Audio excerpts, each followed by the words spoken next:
Hey folks, it's Bear Gardner, and we are back with the first of the full-blown discussions of the card reveals for Homefront.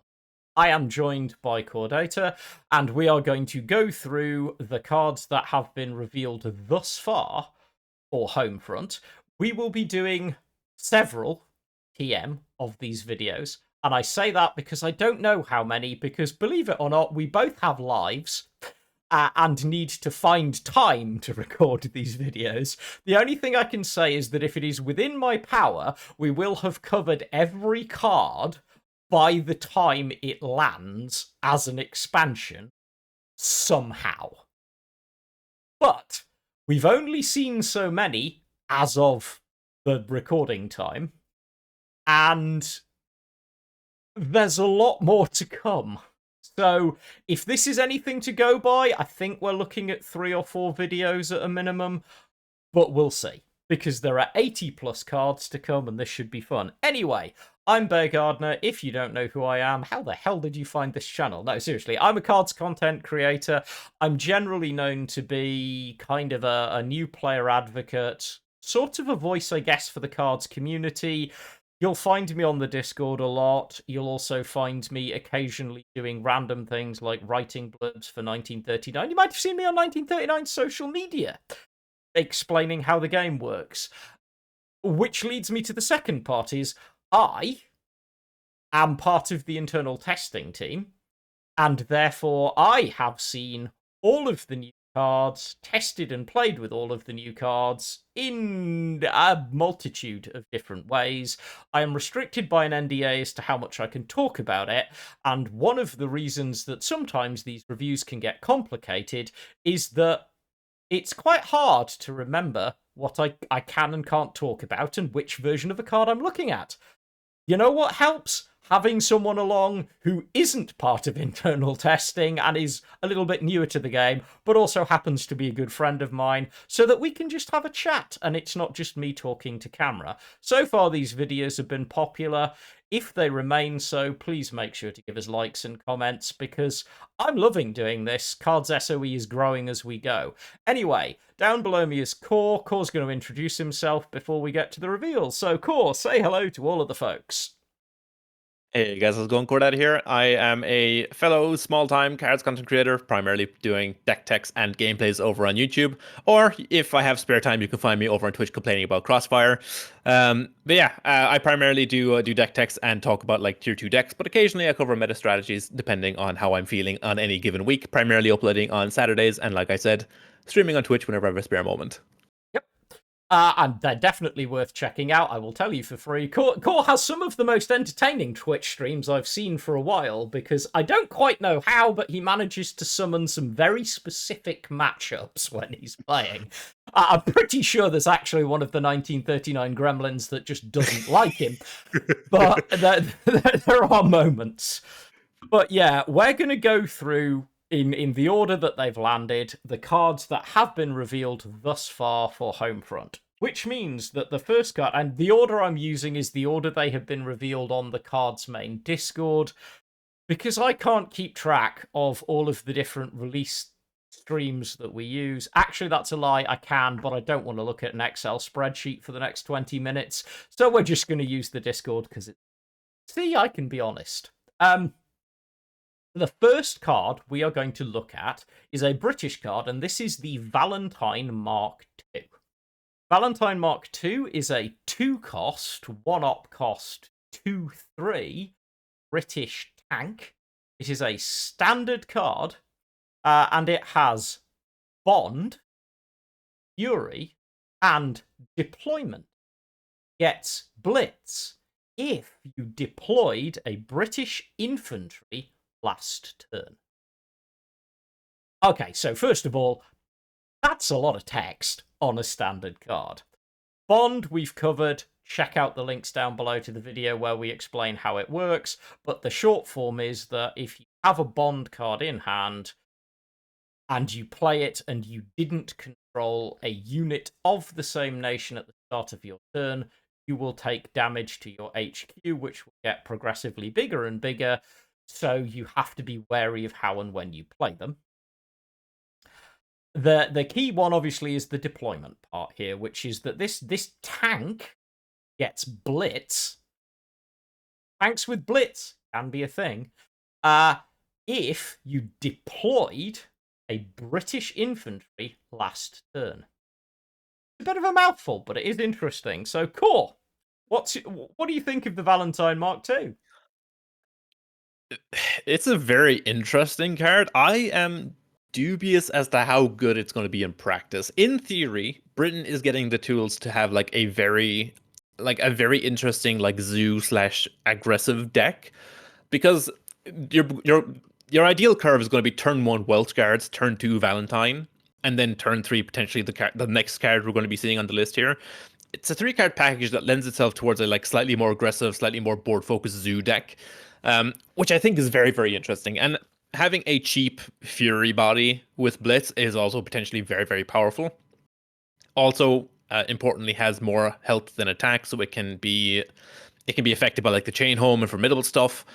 So yeah, it's an interesting card. I just don't know how good this is in a world with comb. that's Yeah, my that's my big concern, is that it's fighting a lot of very, very powerful 1 and 2 drops for its spot in a potentially not great deck overall. But in theory, this is a very, very good, a very, very good 2 drop for a potentially not very good deck. Also, you have the other 1 cost British infantry that you're likely looking to play in front of this is a buffs. So this could be another piece of the buffs deck. The buffs deck is getting weakened because it's losing delaying tactics, which is pretty a necessary change, but it does affect the OTK aspect. But maybe it leans into a slightly more aggressive play units with fury kind of Mhm. angle. So yeah, it's an interesting card. I think it's going to go into 1 or 2 interesting decks, likely going to be tier 3 decks, depending on how the rest of the reveals go. But it's something I'm interested in looking at. So yeah, it's a very, very interesting card. Like I said, just potentially not going to be seen in a very good deck. Yeah, I think the one thing I will say is that it's very much my take that what Valentine is going to live or die based on what else Britain gets in the Yeah. expansion. Like, Britain is crying out for a decent 1 drop Brit. Like, seriously, your choices at the moment are buffs, which is okay if you can make it work, and the paratroop, which is even more of a long walk to try and get an impact from. So I do think that the Britain's gonna need to see a decent 1 drop that somehow fits into this package, or as you say, it's gonna have to be folded into buffs. But with delaying tactics gone, the stock on buffs fell really rapidly because that was such a pivotal piece of the frankly ridiculous buffs OTK combo. But I will say, I wouldn't want to see this tank in a world where delaying tactics still exist, Yeah. because that would be terrifying. I just seriously, this Bocage warfare delaying tactics. Let's not go there, because then USA's the things that you could hypothetically, and this is why I will say again, this is one of the most holistic expansions seen in a while. As we go through these cards, I think you're going to notice that we're occasionally going to talk about some of the rotations changes, Yeah. because a lot of the pieces do slot together here into trying to allow for new stuff. Also, this might be a sign why Pincer needed to take a holiday, or anything that gives something mobilize. Just saying. But yeah, you have to walk a distance for Valentine to be good. But I sort of hope it is, because I've been crying out for a British infantry tank kind of pseudo combined arms deck since I started playing the game. I do want to say as well that, I mean, it's not that Britain doesn't have 1 drops. As I mentioned, buffs and Welsh Guards are both solid 1 drops for a slightly more aggressive, or Yeah, I always slightly forget more the Welsh tempo Guard. based deck. Welsh Guard is your ideal 1 drop for this. But the problem with one of the biggest issues is that it has to be specifically a British infantry to get the blitz, which means like your Humbers are immediately out the window. Hmm. The Humbers do like at least fulfill the bond condition. So if you're going turn 1 Humber into turn 2 Valentine, that's not bad. I mean, the deployment only really matters on the Valentine if you're playing it from turn 4 onwards. So maybe it's okay. Maybe you do just play it in like a hyper aggressive Fury Brit deck, but like yeah, I don't know. It's still gonna be played in probably not a great deck depending on what we see. Yeah, I do. So the problem with Valentine is it desperately wants to be played on turn 5. Like it Yeah. really, really does. Because it wants to hit the board, move forward, and smack something twice, preferably HQ, but even if it's trading. But that's and this is one of the things I've talked about before, is when you see a card with Blitz, you do have to adjust where it sits in your curve, because a card with Blitz usually sits its operation cost later in your curve, or twice its operation cost if you tank, because otherwise you're missing the point of Blitz and valuing it. So yeah, I think it's going to be interesting. I do wonder. I'm hopeful. Maybe we'll see a big British package that will like just throw a big pile of new British tanks and infantry game. Hey, maybe we'll see a British expansion that has no aircraft. I mean, if nothing else, this goes directly into like the Brit Germany Humber Blitzkrieg deck. So Yeah, a little bit. I mean, also if you ever, I suppose if you ever really wanted to try doing like a Lotta, Brit yeah. Finland Fury Heinz, if you don't stop me, I'm gonna kill you deck. Not that I know anyone who has a habit of playing tier 2, tier 3 Heinz decks. Ew. Anyway, so moving on from the lovely Valentine, we do get on to another British card. And this, I think, is a particularly interesting card, which I have a feeling is going to have some people getting very loud because it walks some lines. So this is the Land Girls. First of all, I want to call out the art because I think the art on this card is really awesome. But the Land Girls is a 2-cost limited British order, and it is Bond. First order we've seen with Bond on it, and it says draw 2 cards. Again, I did literally just say this is 2-cost, draw 2 cards. And this is where we do start to get the chance to talk about the impact that Bond can have on a card. For context, especially if you are somewhat newer to the game, for time immemorial in cards, Convoy HX 175 is the British 3-cost order that says draw 2 cards, has been considered one of the best value, if not slightly cracked, draw cards in the game.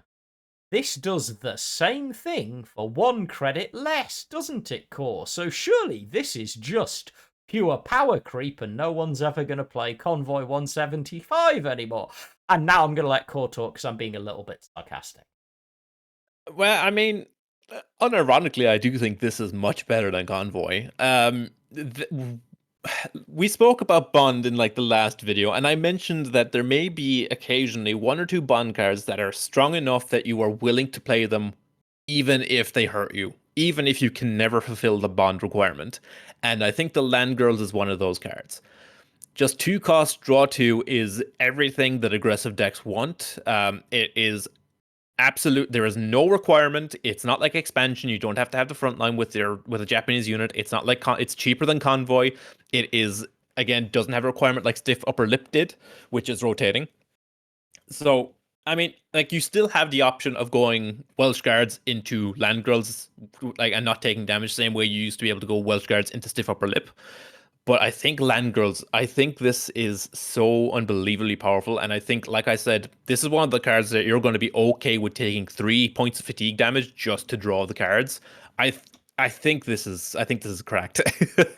And this also like rounds out that package like with the Valentine as like the start of a low to the ground Brit deck. So I think the Land Girls is a very, very interesting card. Brit main decks are going to be happy to run it as super cheap card draw. Bond is not going to be that hard to fulfill in a Brit main deck.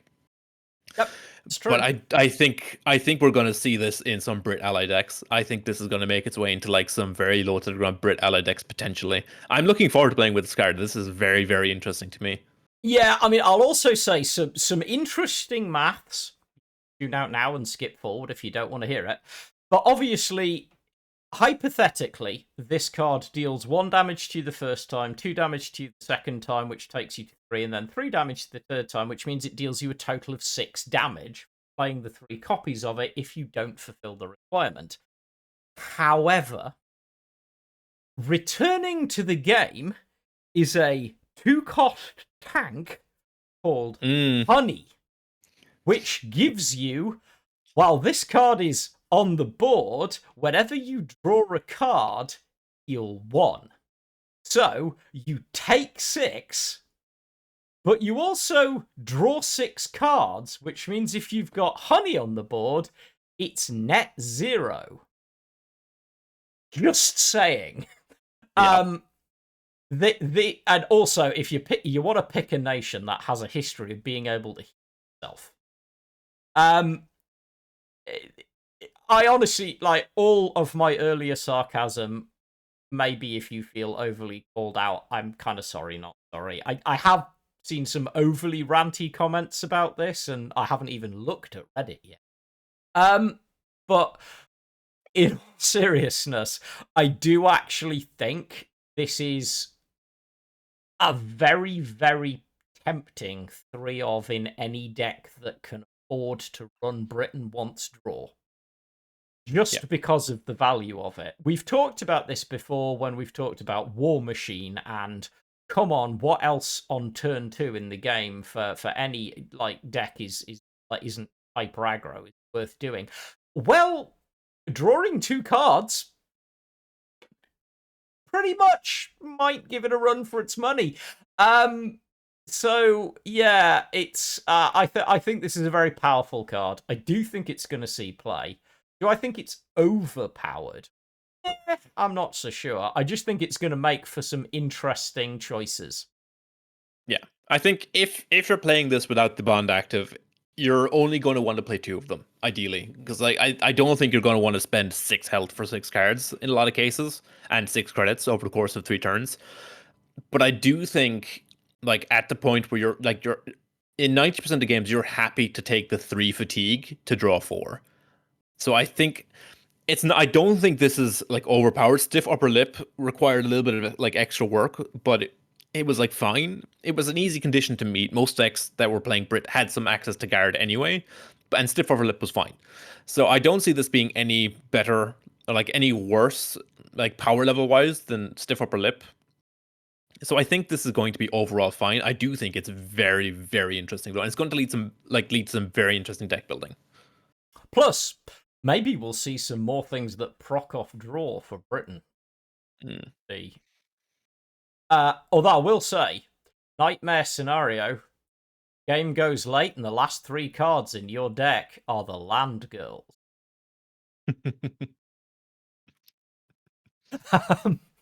Like, it's gonna happen to someone at some point, and they are just gonna have the world's saddest face.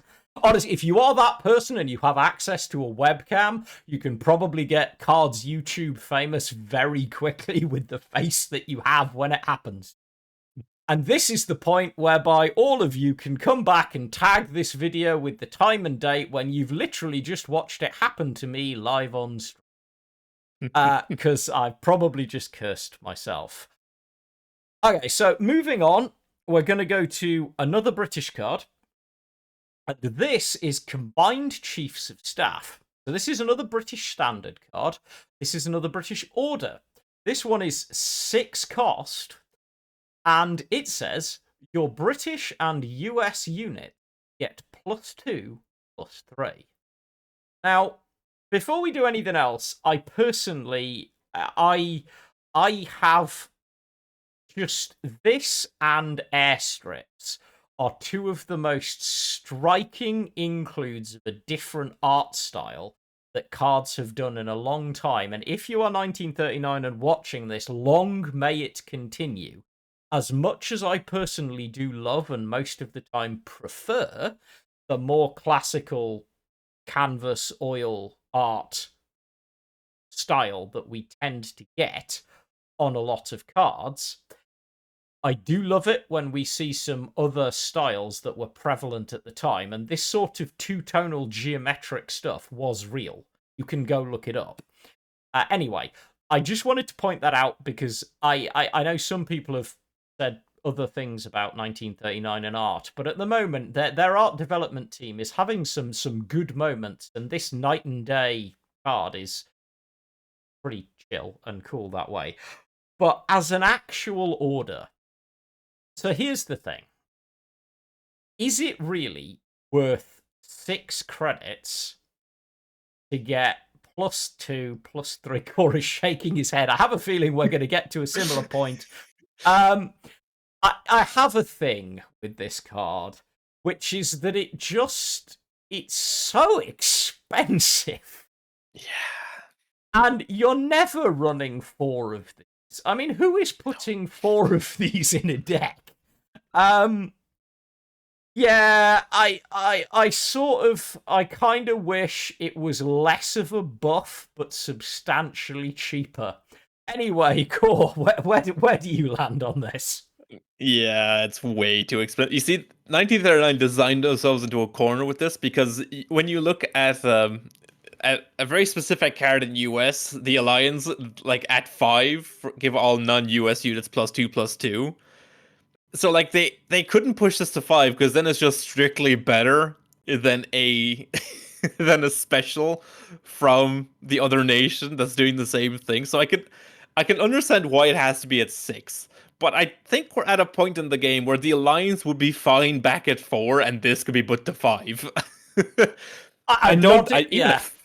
Even at 5, I don't think this is even playable. Yeah, I'm nodding quite vigorously because I mostly agree that we probably could give both of these just a little bit of a bump if we want them ever to see play outside of draft. It's a draft card. It's literally just a draft card. And even then, it's a win more draft card, which is kind of sad. Which again is a pity. It's one of the reasons I want to call out the artwork. But we won't belabor the point. I have a feeling that at some point in the future this might see a change or a buff, because at the moment it's really the definition of a nothing burger of a card that it just doesn't find its way into a deck. There are better ways to get your buffs to units, kids.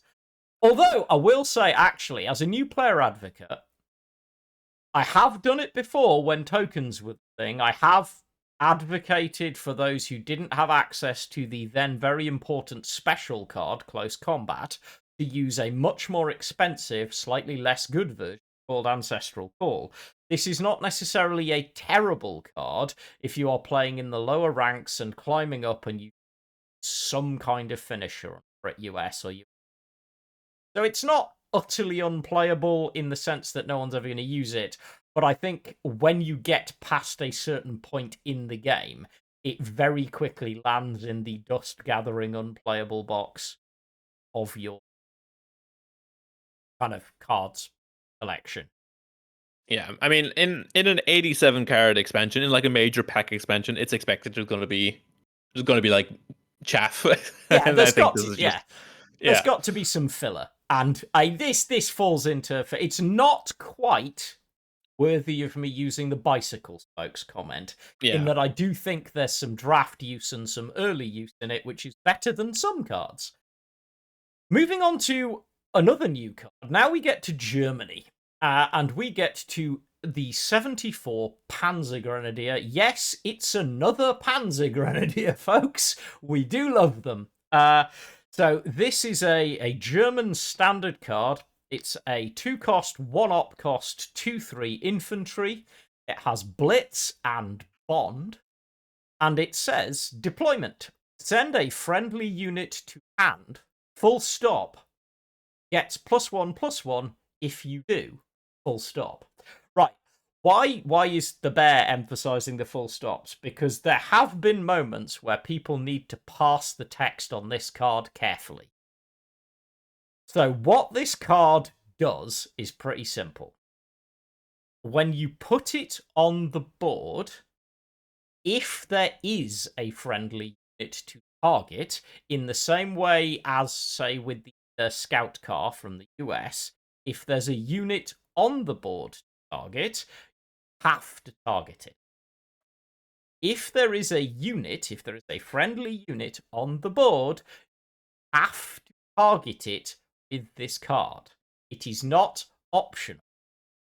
But it does have the thing that it only gets the +1/+1 if so. If you have another unit on board and you deploy this and target that other unit, the other unit gets sent back to your hand, and this becomes 3/4 with 1 op cost and blitz at 2 credits, which is, by the way, not nothing.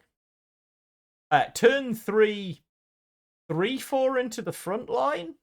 That's not bad for a standard card. But again, Bond. Bond is the thing that is activating all this stuff. But anyway, I hope that clarifies for any of you who have been asking how the actual interaction of this card works. It just means if you can target something, you're targeting something. If you can target multiple things, you can pick one. And if you can't target anything, you've got a 2-cost 2. Anyway, Core, thoughts on 74? It's fine. I don't think it's gonna see any like high level play, but as like an early game card for lower ranks, I think it's gonna be fine. Like there's some interesting stuff you can do with it. The ability to bounce your own units is like not all that common. You see it occasionally where people Wolfpack or Hipper their own units to get the extra value while also forcing the negative effects of like the discard and the credit denial. So it's not unheard of to see people like hippering their own one-away Panzergrenadier or their own number 20 Panzergrenadiers. So it's not an effect that is like it's an effect that's like useful in niche scenarios. And as you said, like a 3/4 with Blitz is pretty good for 2 credits. Particularly like there is a world maybe in which we see Germany France again like become a okay deck. Well, I So mean, like what on turn 2 or turn 3, you uh, bounce the dragons with this. It's like fine. I mean, what a 3/4 with Blitz does exist. 3/4 infantry with Blitz does exist in Yeah, this the game. Marines. First Yeah, Marines, yeah. but it is a whole credit more expensive, the same op cost, which I do think gives you an idea of the value that 1939 are putting on Bond, even with Yeah. the situational buff, which is interesting. I mean, I I do say, two I cl- will say, this is not one of the cards that I think falls into the category of you run it in a non-Bond focused deck. If you're running this, you are teching for Bond. yeah. I mean even just its base stats alone. Two cost 2/3 blitz is already like a decent stat line. We see Bergman played as a 2 cost 2/3 all the time, just to take like a trade versus aggro on the front line. So it's like not bad, but I don't think it's good enough to justify a deck slot is the problem. Yeah, But we'll what you've always got to we'll ask yourself is it going to be good enough to find its way into, because 1939 have said this openly, the idea that they'd like to see more combined arms decks. Is this a good enough infantry to get into combined arms? I'm really not convinced, unless there's a lot more bounce synergy. Yeah, see that's the thing. It's a case of you will run this if there is enough things that trigger or want to be bounced. That's the thing. It's a very much dependent on how much synergy there is for its deployment. Because I don't think you run it otherwise. I think that's fair. On the subject of bounce synergy, let's bounce on to the next Germany card. So this is Night Attack. So this is a German special. It's 3 cost, and it says remove a unit from the battlefield. Then return it with Blitz and Shock. Send it to hand at the end of turn. So, okay, let's unpack this a little bit, because on the face of it, if you say Blitz and Shock, a lot of people are going to go, my god, this is powerful. And it sort of is, but it's 3 cost and then you've got to be able to do something with the unit before you bounce it back to your hand. I think it's interesting, but I don't know if it's good. Core, where do you land on this card? I am. It's interesting. I think it's better than you think it is because it importantly says remove a unit. This does not have to be friendly. You can target an opponent's unit and just bounce it at an end of turn. So this at worst, this is a 3k bounce thing. At best, this is 3k kill your opponent on the spot. So Yeah. it's flexible. There are applications for it. I mean, we are seeing Comet leave the format, so this is basically like a poor man's shifting attack in a sense. So probably good thing they rotated Comet because shifting attack plus night attack on Comet would have been very very annoying. So Yeah, just a little, yeah. yeah, so there's things you can do with this, and it's like I don't know. I think I just don't know. It's like on the bubble of being potentially worth running. It just depends on what else Germany gets this expansion. Because I'm struggling to think of things I would want to night attack right now in the format. Because like if you're night attack, because the main tank you're playing in Germany right now is just the 35T off your Panzergrenadiers, like 90% of the time. Or it's like something generated by Blitz Doctrine, but Blitz Doctrine is going, so you're not going to be generating a bunch of extra tanks anymore. So like I don't know if you're going to be running enough tanks to justify night attack because night attack on infantry is just not great because you can't get into their HQ damage. So it's tough. It's tough to analyze this card and where it's going to sit in the metagame. I do think it's interesting and I do think it's powerful. I just don't know if the deck to support it exists or will exist just yet. Funny, isn't it? We seem to be having this conversation quite a lot as we go through some of these new cards. This is what's been interesting to me about Homefront so far, is we are having a lot of conversations about what else is coming and does it support? Because again, if there's some cracked card that gets massive effect somehow from being either removed or bounced back to hand or somehow does something off both or something weird, suddenly this could be a whole different thing and some kind of combo card players, I don't know, some crazy combo player's wet dream, but at the same time, it could just be nothing if there's nothing for it to work with.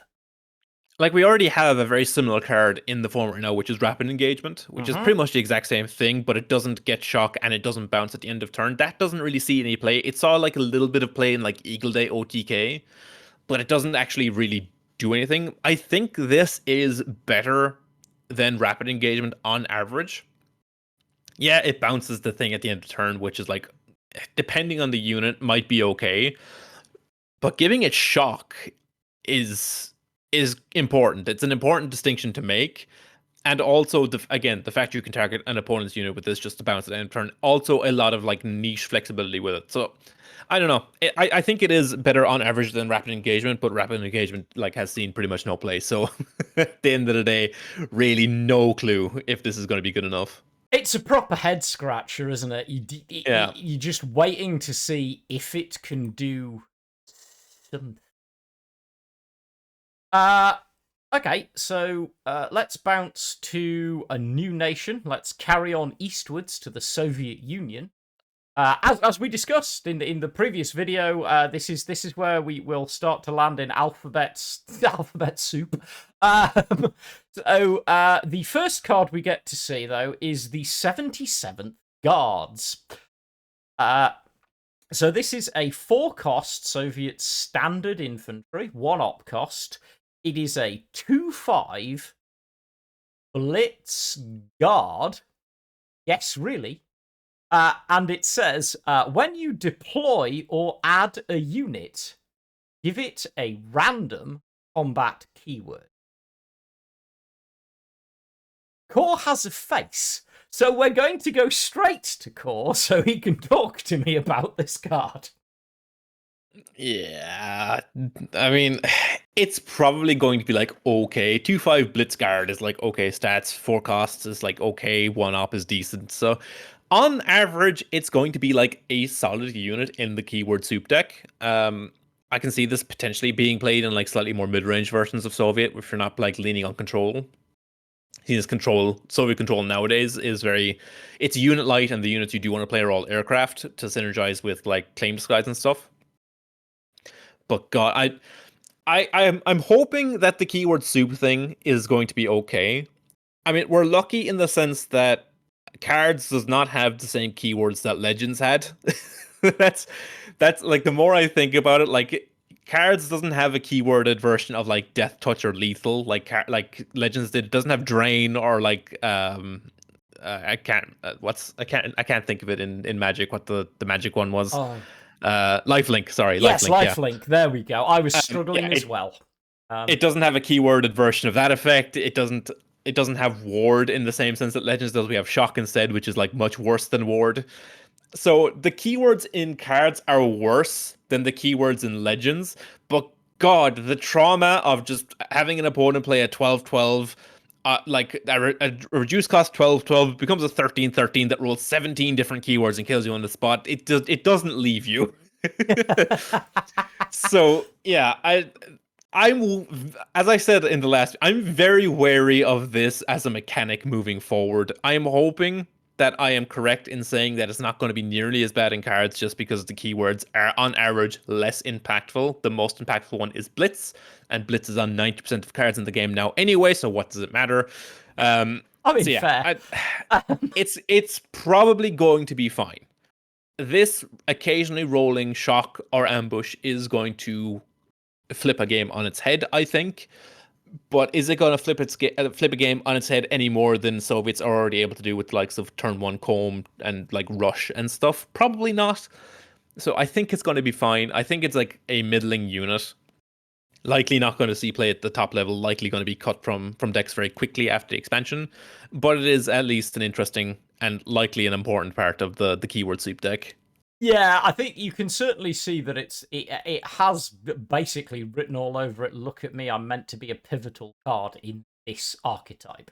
Yeah. Whether it turns out to be going to be dependent on whether that even turns out to be an archetype or whether it just turns out to be something that you just play around with a bit because it might occasionally. But that, like a lot of things, will depend on what else we get to support the archetype, which neatly brings us to the next Soviet card. And this is one that I do think is interesting. This is Aid to the Front. This is a one-cost Soviet limited order, and it says give a unit with 2 or more combat keywords +2/+2.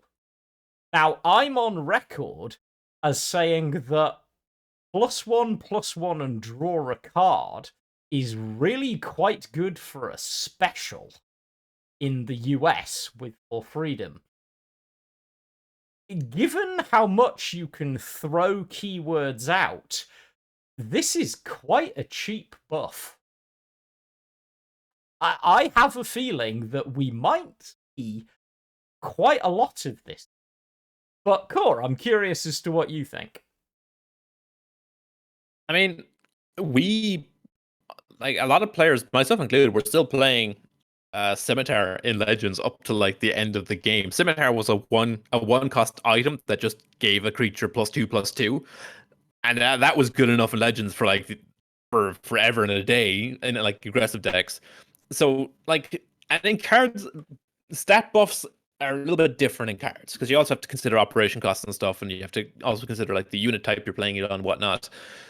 So this is, in theory, a lot of stats for not a lot of cost. But the stipulation of having to have at least 2 combat keywords, that I think is going to be the sticking point. There are a handful of units that I can think of off the top of my head that this can like apply to immediately, like in the current format. And I think the best one that comes to mind is I think it's like 676th, the Soviet 1/5 that gains shock when it takes damage. So like if you play 676 to play rush on it, you can then immediately aid to the front it. So, like, but aside from that, I can't think off the top of my head of any units in like Soviet main aggro that would potentially like that meet this criteria. Comb only has blitz, so you're requiring an extra thing on that to get it to function. So I can again, this is incredibly powerful. It's a lot of stats for very little cost. But I think depending on what we see come out of the Soviet package, this is more than likely going to be an ally card more than anything else because this card has a lot more targets in like Japan than it does in Soviet right now.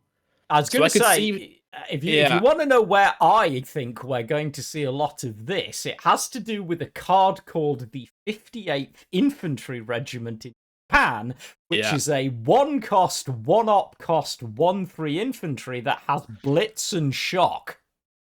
yeah. I was thinking, yeah, the 58th plus 77th Infantry, the 3/4 Blitz Shock that produces the guards. Yeah. There is a ton of units in Japan, in general, just like solid aggro Japan units that have just coincidentally 2 keywords. So Yeah.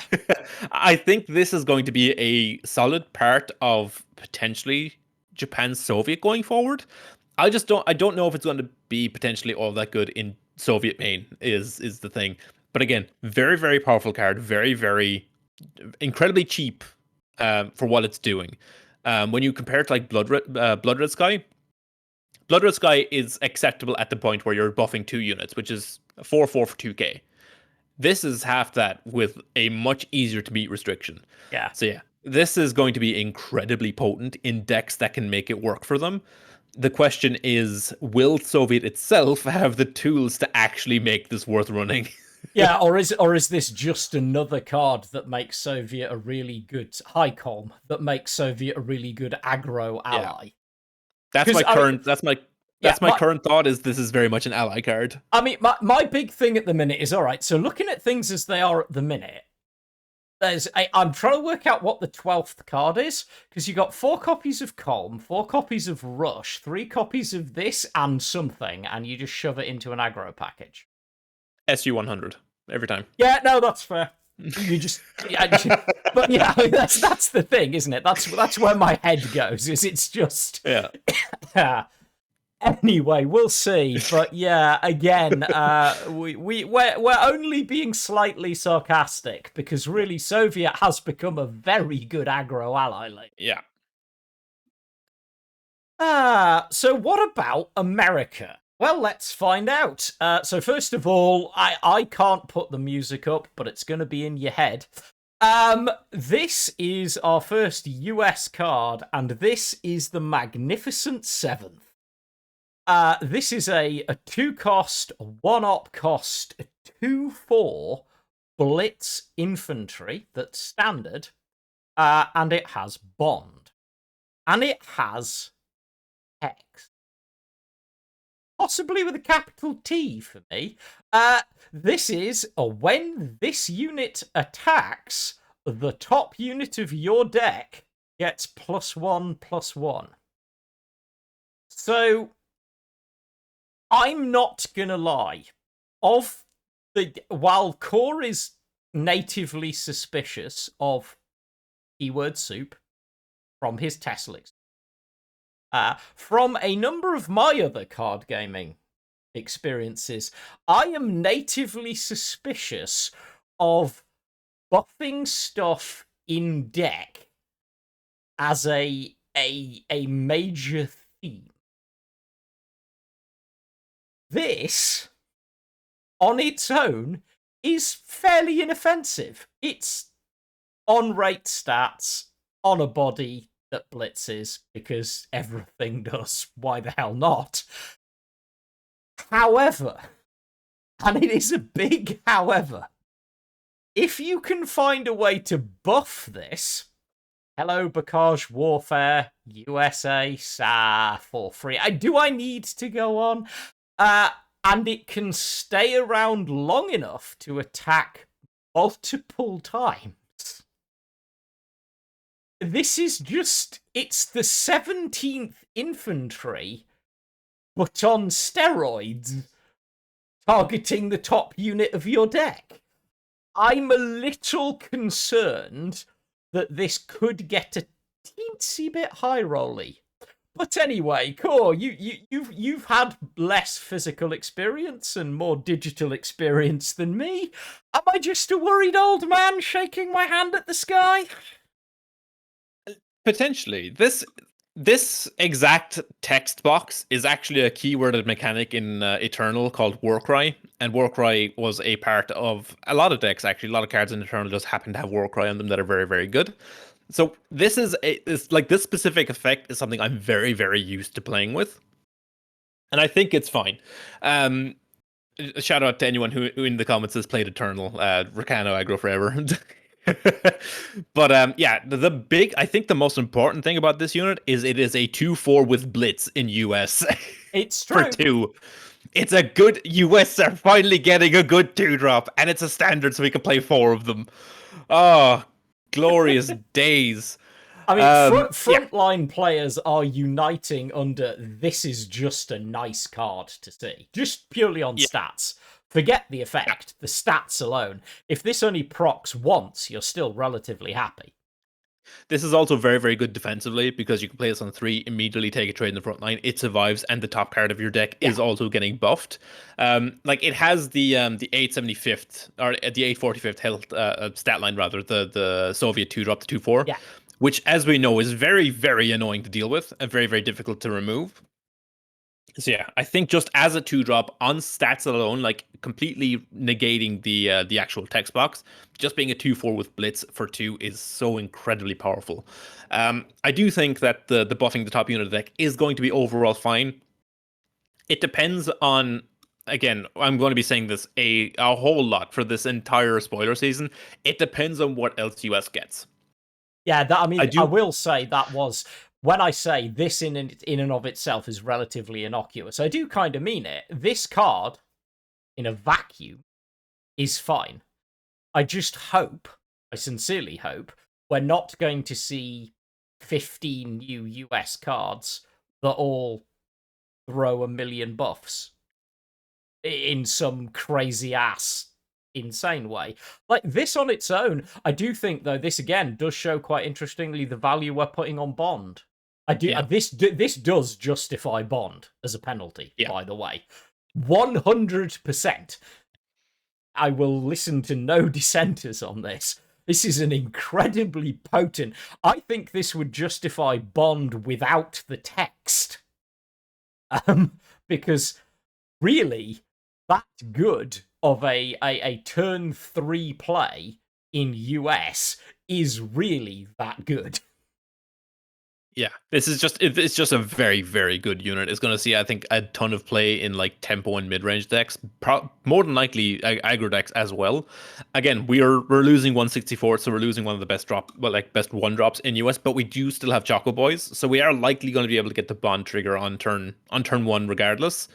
So yeah, I think this is going to slot into quite a few US decks, and this is something I'm looking forward to playing with. I think this will help ease yourself and J King back into the frontline thing.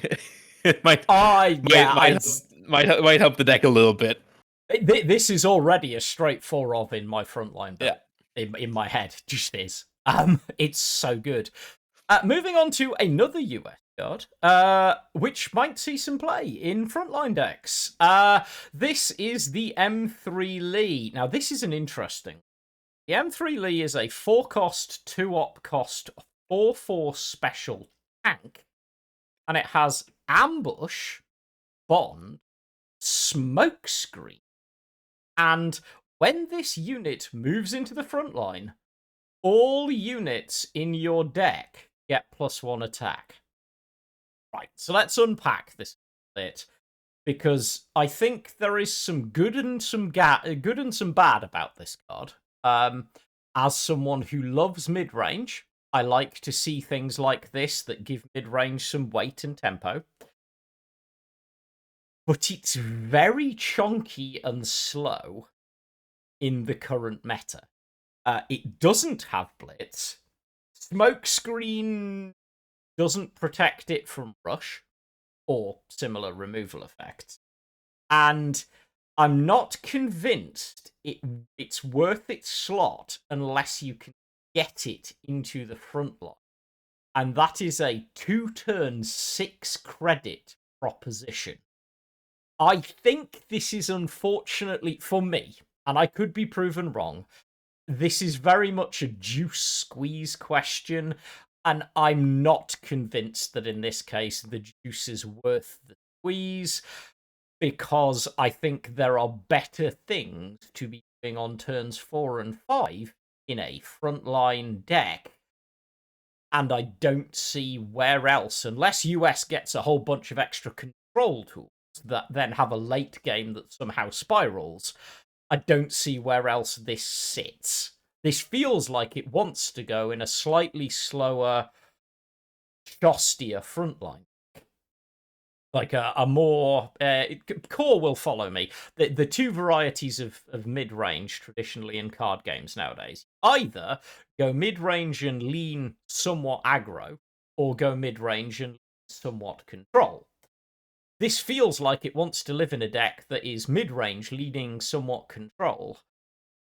But the only US build that I've seen do that, and I am playing a ton of it at the moment, is US-Italy, and I'm not sure I'd play this in that deck. Anyway, Core, where do you stand on this card?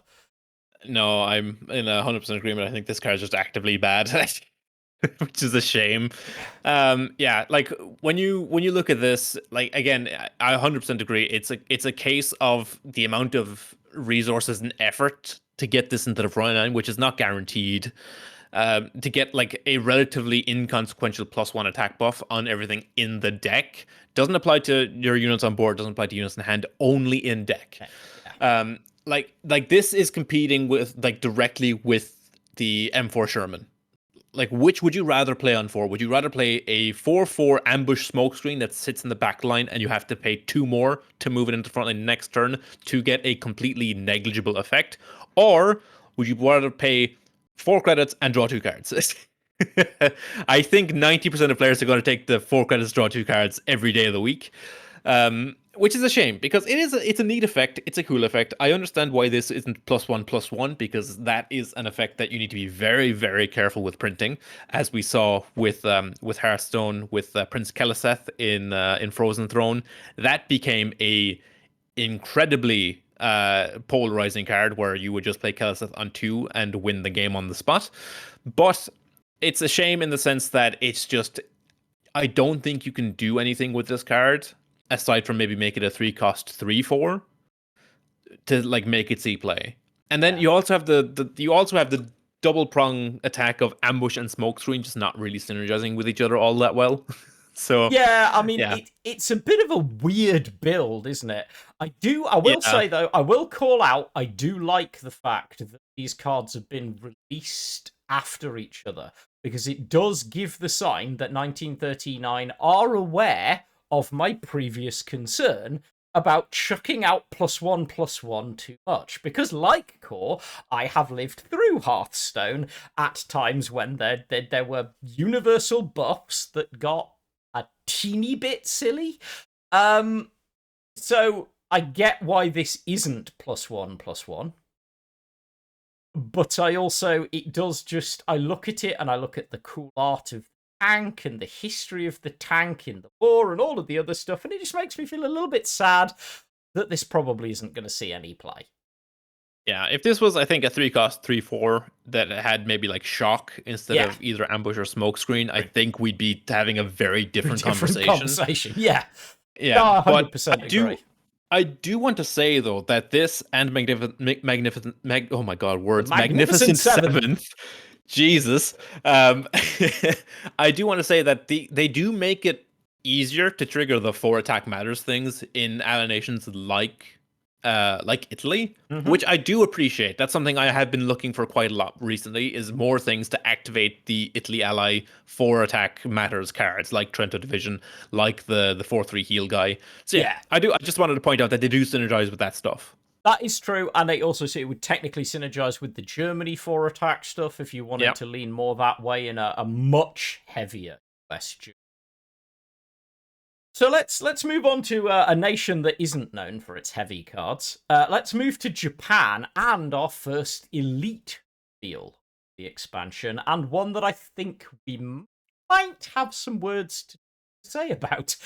This is the Key 67 Peggy. This is a 5-cost, 2-op cost bomber.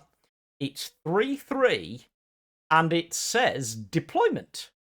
Remove an enemy unit that has 3 or less attack.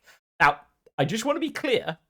It says remove an enemy unit that has 3 or less attack, period. Not remove an enemy unit that has 3 or less attack, return it at the start of next turn, return it at the end of next turn, return it next Tuesday. It just says remove. Not destroy, not anything else. Literally just take it and throw it away. I'm not gonna lie, I think this card's quite good. Core, how do you feel about Peggy? From the handful of reveals we've seen so far, this is by far and away the strongest card we've seen. I mean, just looking at anecdotal data, the Air Supremacy tournament, 100% of Japanese decks had Raiding Brigade in them. 100% of decks. That is a 3-cost to destroy an enemy unit with 2 or less attack. This is 2 credits more. Just straight up banish, exile, however you want to put it. Just banish the thing with 3 or less attack. This card is unbelievably powerful. This, I think, is going to slot straight into mid-range. It's going to slot straight into control. I don't know if it's too expensive for aggro. I think it is. That's partially why we saw so much Raiding Brigade. It's just a solid fit in aggro, being a 2/2 with Blitz. But this is Jagd Bomber levels of power. This is so undeniably good. There is so many things that this hits. This hits Marine Division. This hits Sabe Regiment now. Doesn't hit Tarno, unfortunately. That's the one thing it doesn't hit out of the handful of relevant decks right now. But yeah, this unbelievably cracked. I will say that I've said many times in the past, the thing that for me defines a good elite card is that either it has a long-standing presence or immediate impact. This definitely has immediate impact because this can pitch almost any guard in the game. Regardless, I don't care, just goodbye now. And banish in other games, /exile, again, you could banish, exile, void something. There are various versions of this that have been out there. They're very good.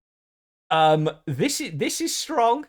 And it's not the tool that you necessarily were expecting Japan to get, because it does feel a lot heavier. It's more of a control tool than it is an aggro.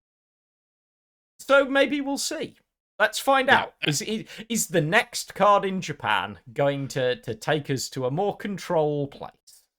I will say, very relevant with the Peggy as well, is that it doesn't trigger destruction effects. That's like one of the most important things to hammer home, is that this just deletes it from the board, does not trigger any destruction effects, it doesn't leave a destruction effect trigger behind for things like honorifics or the KV2 or the Soviets. This is the most this is just the most definitive form of removal you can possibly have. Yep. So I just want to hammer that home. No, 100%. It is worth noting that in the history of card game design, this is by far the most explicitly potent removal term that whatever you call it, that has ever existed. Because what it says is, I don't care what nonsense is printed on your card. It doesn't matter because it's not there and it never was. Yeah. Which is not nothing.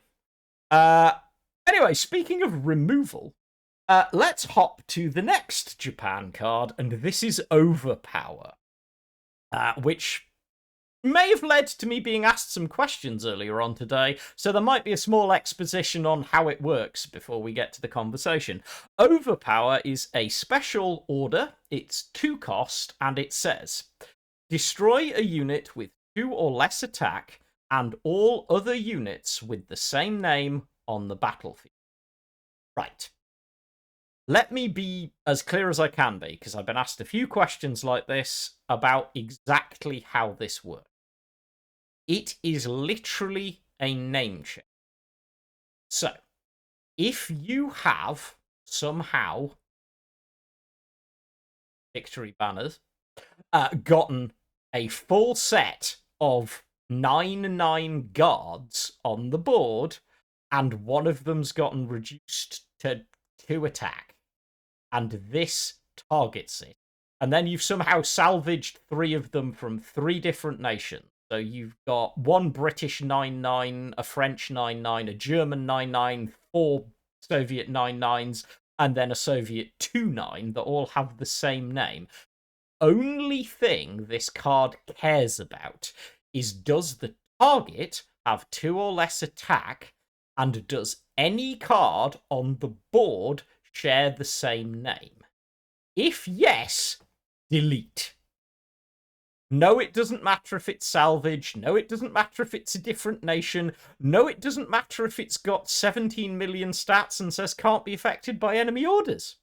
Because you're not targeting it. Oh, technically, I suppose it would if it said can't be affected by, but if it says can't be targeted by enemy orders, this doesn't care. It's just going to delete everything that says X. Hopefully that makes sense, because I know a few people were a little bit confused as to whether there was a way to weasel out of the hit on this. No, there really isn't. It could be quite potent. Although, is it... I mean, it's a very good magic bullet for certain decks. Hi, Brewsters. Hi, Legion. Hi, Soviet convert into the 3/3 ambush guy. But is it a bullet that's important enough that you're loading it into every gun? Now that is a question I'm going to leave to my co-host here, is how good actually is this card? You will play this probably about as much as you played Through the Ice. For those of you who are unfamiliar with Through the Ice is a Finnish card, a Finnish 2K, pretty much the exact same text box. Deal 2 damage to a unit and each other with the same name. So if you are playing Through the Ice to deal with boosters, you're going to be playing this. But if you were not playing Through the Ice, if Through the Ice was not a card that was on your radar at all, you're likely not going to be playing Overpower either. I will say, Overpower is incredibly powerful in the handful of situations where it has targets. I think in a lot of cases, you will happily just play Overpower to destroy a 2 attack thing anyway, just as like a commit the reserves on like a cheap thing that doesn't cost you a credit slot. So it just depends, I think, on the metagame. Realistically, if Brewsters continues to be a very popular deck on ladder, I can see people playing 1 or 2 copies of Overpower. I can also see maybe the potential of a Germany Japan or Japan Germany deck playing like glide bombing with Overpower just to enable it as like a 2-card removal combo. So like there's applications. It's very powerful. As you mentioned, Legions is also a potential application for this. If you happen to like suppress a Legion and then overpower it, it does clear up the entire Legion board. But again, it really is a case of, are we going to be in an aggressive metagame where we're going to have a swath of units with 2 power or less? So this has just redundant targets outside of the ones where it's able to basically clear a board like Boosters and Legions. That's like the big question. Because there are relevant things that this hits. This hits like the Novgorod out of like the convert deck, like you mentioned. There's like a handful of other 2 attack units that this hits. It hits the Coronado out of boosters as well as the boosters themselves. So there are relevant targets. It's just is there going to be enough incidental targets around the relevant ones to make it worthwhile running? That's the big question. So this is very much a meta, like this is going to depend on the meta more so than the card itself. Yeah, it's a tech card. Yeah, And 100%. in certain circumstances, it's a very good tech card.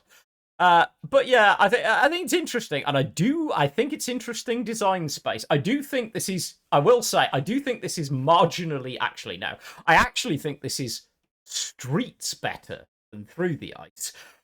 But I still agree with you. It's probably going to see about as much play unless we have a Yeah. meta that is all about cloned units. Anyway, so what else is Japan getting? Well, Japan is getting an infantry. So this is the Kanazawa Regiment, which has, by the way, beautiful art, and I'm going to be sad if Core doesn't make a certain comment during this. This is a Japan limited infantry. It's 5 cost, 1 op cost, 5/5. And it says, and here we go into something that I'll probably have to talk about again. When an undestroyed leaves the battlefield, deal 2 damage to the enemy HQ. Give yours, by the way, give yours +2 defense. Right, before we get into anything else, let me break this card down so we're clear on exactly what it does and how it works, because this is a new wording for 1939, and it's kind of a new syntax in the way that they're approaching text. What this card says, when we say an undestroyed unit, just means removing a unit without destroying it. There are lots of cards that do this. We've just talked about one, but there are a whole bunch of other ones. And in the case of Germany, there's a whole potential archetype coming where it's doing it to itself. Whenever that happens, we then move to the next part of the sentence. Deal 2 damage to the enemy HQ, give yours 2 defense. I really need to talk about how impactful. This is not just ping the enemy HQ for 2. This is ping the enemy HQ for 2 and heal yourself for 2. This is a 4 HQ swing that can multi-proc. It does not say the first time. It says when.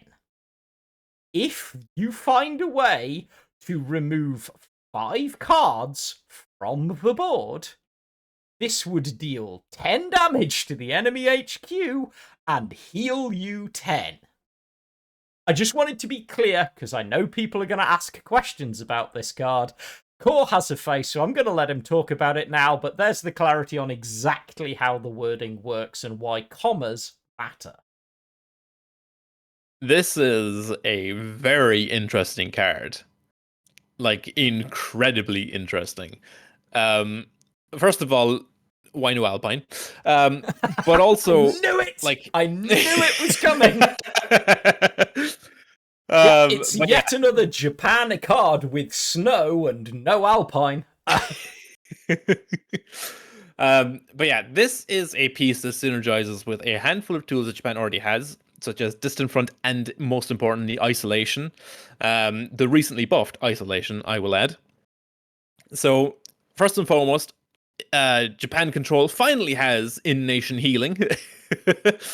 But most likely, this is going to end up being played in a very weird, wonky Japan-Germany self-bounce blink burn deck of some form, using rapid engagement, using distant front, using night attack, isolation, all that stuff to do some very, very funky things. And I'm here for it because it's going to be incredibly janky. It's basically going to be bad Navy burn. Is yes, I think is basically how it's going to function. But I'm very excited to play with this. I do think this will slot into a version of Japan Control, where you're looking to use isolation as removal, or you're looking to use Peggy, because I do believe we're more than likely going to see a handful more removal effects in the same vein, at least based on the design brief they gave us in the in one of the news posts. So I wouldn't be surprised to see a handful more things to synergize with this. But if they are all controlling, I wouldn't be surprised to see this as like a 2 of in Japan Control. I will say that this is a really this is a really cool design space. Yeah. I've seen card games that use similar effects to this, and they can build some of. I describe them as long walk decks. There are. It can be a tool in the kind of deck that you really have to work for. There is a way to set up a perfect storm that is just worth it, just for the experience, just for the meme. Essentially, because there is a version somewhere that someone is going to cook that literally just spams out a board, bounces it all back into its hand, probably somehow procs some kind of in-deck in-hand buff when removed thing, then returns them all to the deck, while at the same time healing your own HQ and damaging the enemy. It's going to be out there somewhere, and some enterprising human being is going to cook it, and I am here for it. I'm here for it not because it's good, but because I will applaud the person that was willing to put in the hard yards. For the rest of us, this is just potentially a well-timed swing in control or control-leaning mid-range deck. So I will say there's a heavier Japan deck that doesn't mind this as well, because it gives you the chance to protect a threat by hiding it off the board while giving you an HQ defense. There are a number of tactically interesting things you can do with this card, and there are a number of tactically bonkers things that you can do with this card, and I love them all. I like this card's design. I don't think it's particularly broken, but I do think it's going to do some very cracked things in the craziness factor. Yeah, I mean, it is baseline just a 5-cost 5/5, which is already like pretty solid stats. Yeah. You play this on turn 6 alongside isolation. You're pretty happy with what you're doing. So I've got a 5/5 body. You've taken 2 damage. I've healed 2. Feels like an okay use of 6 credits, right? yeah. Right. So let's move on. We're gonna hop back to the Soviet Union for the next card. We're gonna bounce around a bit from now on because I don't have perfect control of 1939's release schedule. They won't let me. Don't ask me why. They just won't. They should, by the way, but they won't. So this is the 61st Kirkenes. I think I'm pronouncing it properly. My Russian friends, and I have several, if they see this, will be in touch with me rapidly to remind me that I'm not, but I'm at least trying. It is a 3-cost, 1-op cost special infantry. And it is a 4/4 infantry. And it just has ambush, guard, shock. That's it. It's a 4/4 body with 3 combat keywords. Which I think points to how far we're willing to double down on the keyword soup deck. Core, how do you feel about this one? I think this card is unbelievably cracked. Now, it does. I do have to temper myself a little bit because it doesn't have blitz. That's important. The lack of blitz on this card might be relevant, but it's a 3-cost 4/4 with guard, shock, and ambush. That's a lot of those are 3 very good keywords. Yes. On an overstated body with 1 operation cost. So like this is comparable to the 204th guards, the 3/6 guard shock from Blood and Iron that after it destroys a unit it gets shock back. Like this comes on a full turn earlier. And it's got ambush, so it's almost impossible for aggro to trade into this thing proactively. Yeah, I will say and then it's got shock. This so is just actively like this thing is this for all of its sins in the sense that it does look a bit vanilla. Guard, ambush, a surprisingly potent combination of keywords on any good body. Yeah, like You're gonna play this on turn 3 versus aggro, and Bro, they're just gonna cry right. because like this just eats their comb plus whatever else they have in the front line for breakfast. And if they don't take the trades proactively, you just shock trade into one of them for free. So like this thing this thing is gonna be a pain to deal with when it comes out on turn Yeah, you 3. know what I love about this card when it comes to just maths? This card alone answers a full set of Colm if you Yeah. time it right, because it shock trades one of them, and then you need all 3 of the remaining Colm to die before this thing leaves. Yeah. Like I've spoken at length before about how good in general a 4/4 ambush body is. I keep saying that Zero is underplayed right now as a 4/4 ambush fighter, and it is because I have lost so many games to Yeah. just not being able to trade out the Zero. So I know I'm gonna sound like a broken record, but it's got ambush guard and shock. This thing is insane. Am I crazy? Am I losing my mind? I feel No. like I'm losing my mind. This thing reads so insane for something so simple, like something so nearly vanilla.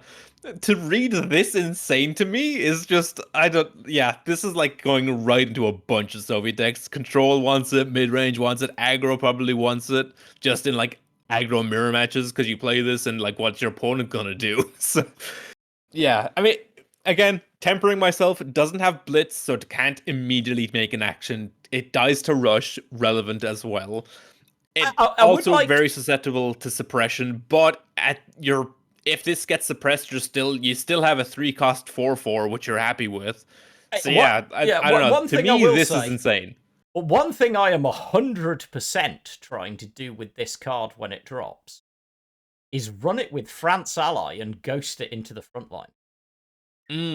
Yes. Now Because you're speaking my language. I got to Field Marshal on a deck that was doing basically the same thing with the German ambush guy veteran, and then the German, if it goes into the front line, it deals damage to the enemy HQ bodies.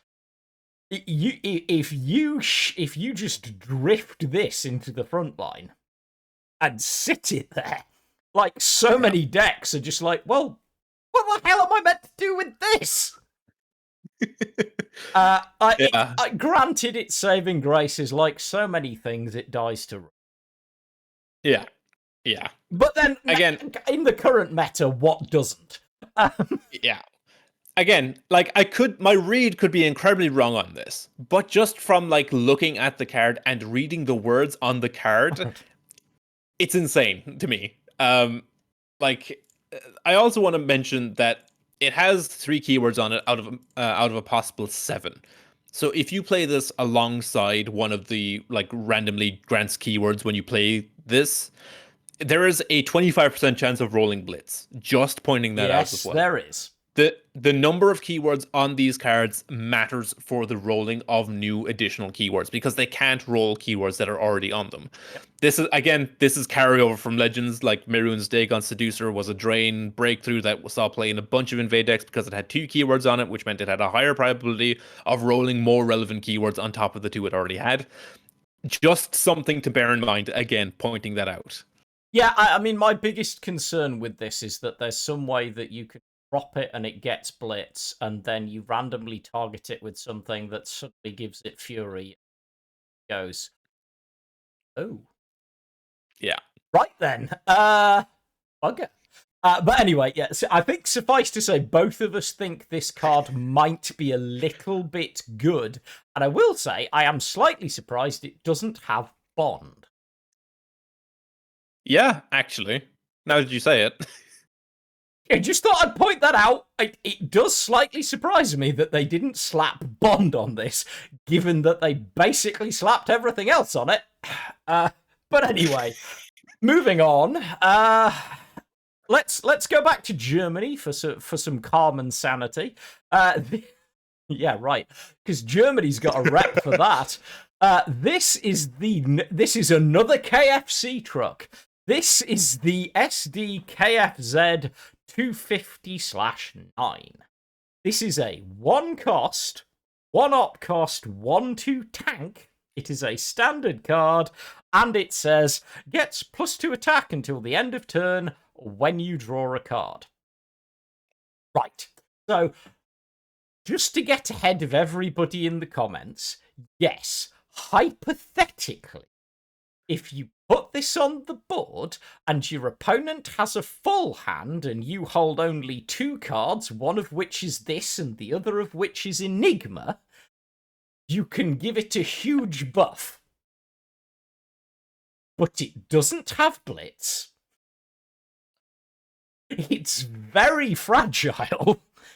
And it's competing with some of the best tanks this game has ever seen printed in its main nation. I personally do not rate this card. I think it's fine. I think it's okay in your lower ranks as something that you've got because you need to fill your deck out and it might occasionally get a buff from draw, but I really don't think it's that good. But I'll give Core a chance to convince me I'm wrong. No, I'm pretty much on the same page. It's a solid card. It's a fine card. 1 cost, 1 op, 1/2 tank is perfectly serviceable. The lack of blitz is what's going to kill it. This competes like directly with the KFC pack, which is such an insane tank for aggro. This, in theory, is a better 1-drop than the pack is, because you can play this on turn 1, and turn 2, it swings as a 3/2 tank in the front line. So, in that sense, it's a decent 1-drop. It's like, but it has to stick to the board to do anything. This is very easily suppressed, it's very easily routed. It has 2 health, so it dies to desperate measures, it dies to a bunch of like incidental things in that sense. So yeah, I think if you're playing Heinz, if you're playing an aggro tank deck, you're not looking at this at the SDKFC. You're much happier going with the Panzer 2A and the KFC pack as your tank options, because they have blitz, so they're much better in all stages of the game as opposed to just on turn 1. But like, I'm still gonna play it. I'm still gonna jam this in Heinz. I'm still gonna like turn 1 this. Like, I'm gonna play a lot of Spard and play a prolonged siege and try and kill my opponent that way. So yeah, I mean, I'm still, like I said, I'm gonna play it. It's not gonna be good, but I'm still gonna play it. I mean, I have a personal request, which is that you build a deck that includes this and all the other KFZ stuff and Lotta, and then KFC tribal, and then you just call the deck Deliveroo. But yeah, I will probably play around with this, but yeah, I don't think this is lighting on fire. It's fine. But I'm sorry, this is kind of expansion. I'm sure there are some enthusiastic tank lovers out there who can see some crazy things they can try and do with this, but I don't think they're going to be anywhere near as crazy as what you can do on the pack. Yeah, like that's the thing. It's like it competes directly with the KFC pack, which is such an insane card. Yeah. But like the thing about it is it's got such a low floor but such a high ceiling that it's always gonna make you want to play with it. Yeah. And that's fine, because like you said, prolonged siege with this, kind of fun too. But yeah, so moving on, we will get to a Soviet tank. This is a KV. But this is the KV-1S. This is a Soviet limited card. It's a 5 cost, 2 op cost, 4/5 guard, heavy armor 1 tank that says your other units have +1 attack for each of their combat keywords. I think it's fairly obvious what this card is intended to do. This card is intended to anchor the keyword soup deck. This thing sits on the board. It has heavy armor, guard, and decent body. It doesn't have guard to protect other things. It has guard, by design, in my opinion, to prevent you from guarding it. Because if you could just hide this behind a fat guard, it would be cracked beyond all human belief. Because in a deck that is presumably going to hand out the 7 combat keywords like it's Christmas and Santa drank far too much Christmas cheer, you don't want a well-protected +1/+1 attack for every keyword you've got on the board. Is it going to be amazing? I think this is going to be... I'm sure Core will have his own opinions, but I think this is another card that hugely depends on what the rest of the package looks like. Because either this is a pivotal card in a crazy rando keywords everywhere, hope the confetti falls in the right place deck that I personally am probably not going to love, or it's the sad aunt at Christmas that sits in a corner because she's got nothing to do. And it just depends on support for me, because as it is on its own, it's okay, as long as you've got some keywords. Core, thoughts on the KV-1S? It's like fine. It's like it's very similar to the SDF that they recently rotated, right? Or that they are rotating. Mm-hmm. The SDF gives +1 for every other guard you control, whereas this gives +1 depending on their keywords. So like, in theory, it's got a pretty high ceiling, right? Like especially with the Kirkenes or however you say it that we just saw. It gives it literally, it becomes a 7/4, so 7/4 ambush guard shock. So like it has things, and it like stats alone, it's already like decently statted. A 5-cost 4/5 guard with heavy armor. It's already, I would argue, better than the other KV1 that's in the game currently. The special, the 4/6 guard heavy armor. I'll give you that one. Yeah, I think on rate, this is just a fine tank. I don't think it's gonna see high level play. I think this is very much going to be like a bottom end of ladder, just decent unit. But like when you look at at least like what we have in relation to the keyword deck, you're going to be playing Comb in that deck regardless of what happens, because it's the best Sophie card right now. It's only giving Comb +1 attack. It's giving 676 to 2 attack if you've triggered the damage clause on it. It's giving Kirkenes +3 attack, but like that's kind of it, really. I don't think you're slotting this in as an ally card either in like another deck. I don't think there's any mid-range decks that would want an effect like this. No, so yeah, because... I just don't see it. I mean, at best, in a mid-range deck, this is like a static +1, just because of however many things have just had Blitz slapped on the side of them as they walked past over the years. But yeah, sorry, but it's kind of true. It's true. But yeah, I think the only way that I'm likely to change my opinion on this card is if it gets a hell of a lot more support in this multi-keyword archetype, and even then, it's quite expensive. So you're looking at this keyword archetype deck being quite a late game deck, and that really where you want to go when keywords tend to be quite aggressive when they're combat keywords in this game. I don't know. I guess we'll find out. But it's certainly interesting design space. And I like seeing another KV in the game. Yeah. But yeah, it's interesting card. Okay, so we are back to Japan. And we are going to look at a Japan limited card. This is the 9th Guards Regiment. So this is a 3-cost, 1-op cost, 3/4 infantry. It comes with Bond and Guard. And it has Destruction. Deal 2 damage to the enemy HQ. Give yours +2 defense. As with the previous card that we've talked about, the comma is important here. It is, again, it's just a simple sentence. It's a flat swing. It's a 4-point swing. This card dies, you get a 4-point HQ.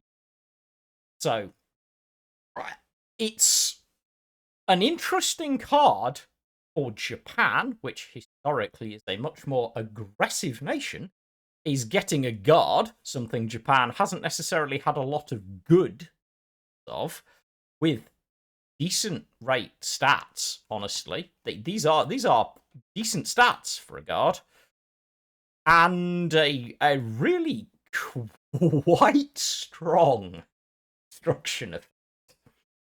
So, Core, how do we feel about Ninth Guard Regiment? I mean, it's a great stat line. This is premium stats for a 3-drop. Plus, like, it's got guard, which is going to be relevant in a handful of decks, and the destruction being a 4-point health swing is also very, very important. I think this is it's sad to say it, but I think the only home for this card is likely going to be in mid range because. Well, I mean, maybe Control wants it, but the problem with playing Control Japan is you're likely not going to be able to trigger the bond necessarily. I mean, there is a world in which you do. Maybe I'm wrong. Because you have 58 Infantry, the 3/2 shock die that you can play on 2 to take a trade, then that enables your... I mean, it in theory enables the guards on turn 3. You also have the Type 94 TK, the guy that gives you surprise attacks. So maybe this is like doable in Control as well. I don't think aggro wants it, is the thing, because it's too slow. Getting this into the front line is, I think, a little bit too slow. You already have 77th Infantry, the 3/4 shock blitz guy that gives you the guards. So I don't think that takes the slot over that. But yeah, I think this is going to be a very, very potent card in mid-range, and likely going to see play in Control as well. Yeah, I think that's a fair assessment. And I think it's very clear. This is one of those cards that's clearly been printed with that intent. Like, this card basically has a big banner that says, "This is not a Japan aggro card. Might we please remind you, this is not a Japan aggro card. This is everything aggro doesn't want." I mean, I can see a world in which it does make its way into aggro. I mean, we saw Kyoto Regiment make its way into aggro, which was like fine. It was primarily played as a means of removal, but also just being a guard that you could push up and just protect your other squishy units was also fine. So there's a world in which that's relevant. I just don't know if we're living in that world where we have Cavalry Regiment Combe and all the other aggro bodies where we're playing ninth guards. My biggest thing is I don't know what you cut an aggro deck in that slot to fit this in that makes this that much better. I mean, yes, hypothetically, the HQ swing, again, we've said it before, a 4-point HQ swing is not nothing. But it's interesting. I think I'm looking forward to playing around with it because I think it's going to annoy some opponents. But I don't know. I don't know whether it's going to be like a hyper meta card. So moving on to another Japan card, we're going to get to a Japanese standard card. This is the 106th Infantry Regiment. This is a 1-cost, 0-op cost, 1/3 infantry, and it has deployment. Deal 1 damage to an enemy. Destruction. If it's the enemy's turn, add a copy and. So for everyone wondering, yes, it does exactly what it says on the tin. You put this on the board, you pick a target, including the opposing HQ. You deal a point of damage to it. You operate the 1/3 premium 1/3 aggro body for 0-op cost. And then if your opponent destroys it on their turn, it comes back to your hand, hexed as printed, and thus infinitely recurs itself. Yes, literally everything you just thought is correct, which may be why the face down there looks the way that it does. Core, what do you have to say about the 106th Infantry Regiment? To me, on an initial read, this thing is insane. 1-cost, 1/3, already premium stats, as we've like gone at length talking about before with like Red Devils and 4th Alabama and all that stuff. 0 operation cost, incredibly relevant. Sasebo, as 1-cost, 0-op 1/1 that on destruction like draws you a card, sees play in numerous aggro decks, primarily because it's a 1-cost 0 op that draws you a card. This is a 1-cost 0 op that potentially pings off an opponent's aggro unit. This this thing to me is ludicrously powerful. The fact that this can target units, can target face, gives you a little bit of extra reach, lets you like get a little bit of chip damage in.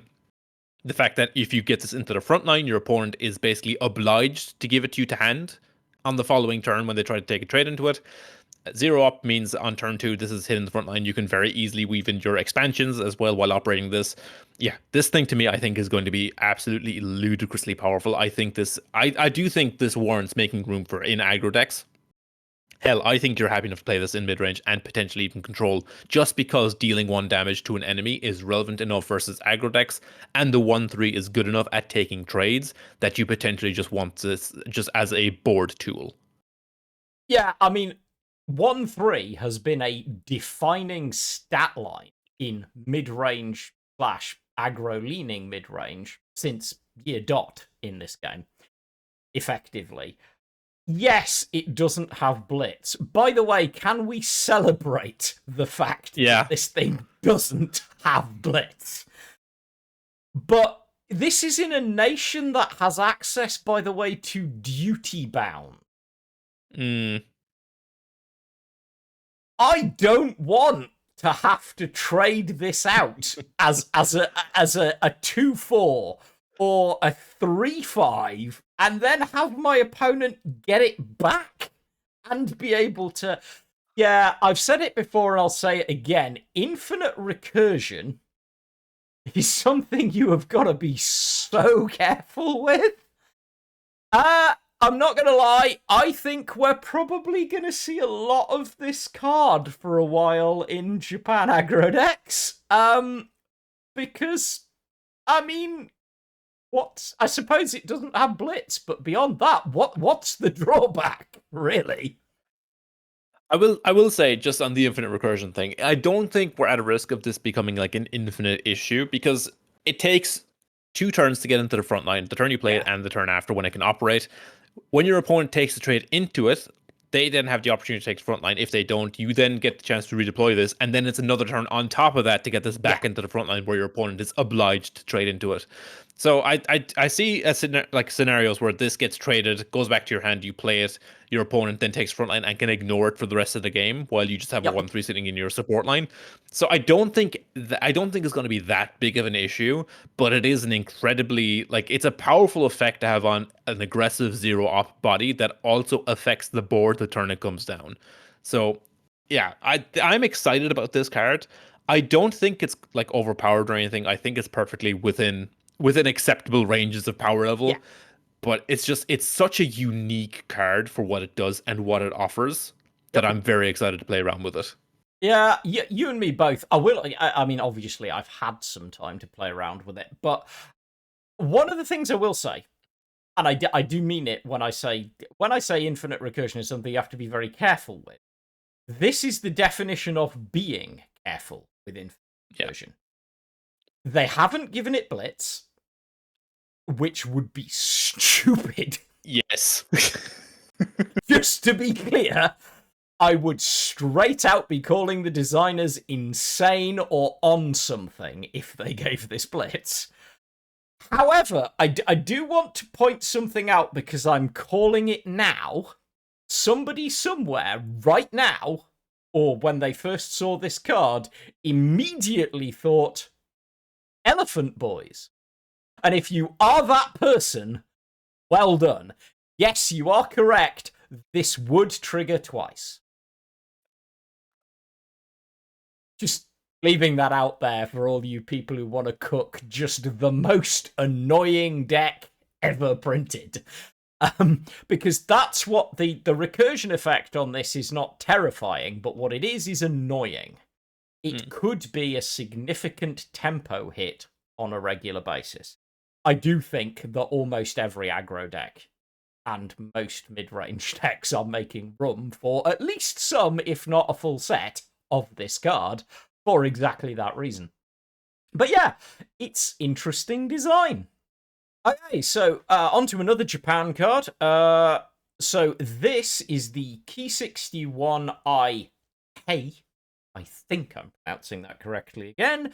I'm not that great Japanese.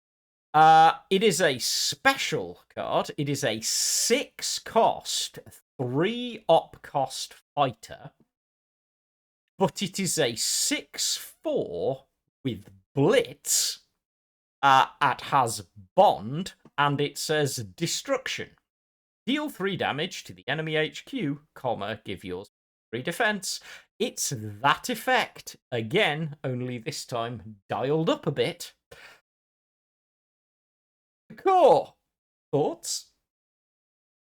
It's on the like initial read, it's very similar to the Key 43, the Hayabusa, the 4 cost 2 op 4/3 that destruction deals damage to the enemy HQ. But like obviously it's a ton better than that. But like that's the initial kind of comparison point we have. A 6 cost 6/4 with Blitz is it's big. That's a lot for that's a lot of Blitz damage. The 3 op does hold it back a little bit. I I don't know if it's difficult to know if you're going to be happy just playing this on 6 and not swinging with it.